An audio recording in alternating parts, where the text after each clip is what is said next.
Tout commence en 2010, quand Catherine et Michael, parents de 3 garçons, décident d'adopter une petite fille.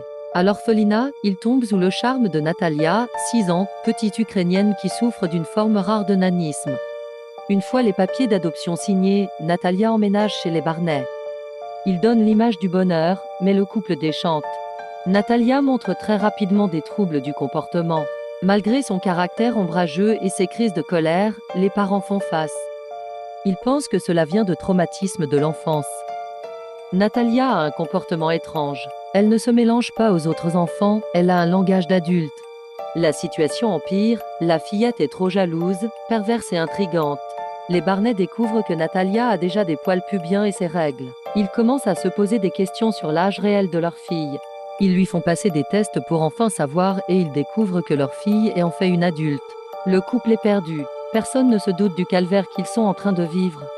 Une fois son secret découvert, Natalia devient comme folle et les menace.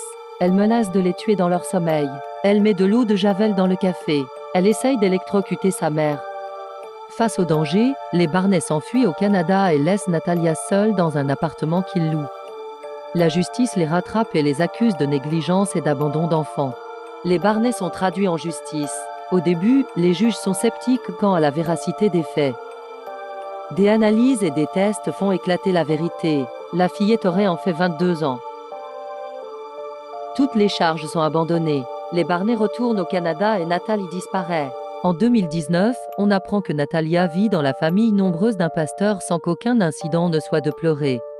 Adoption qui se passe mal. Problèmes mentaux, mensonges. Que pensez-vous de cette affaire qui ressemble un peu trop au film d'horreur Esther ?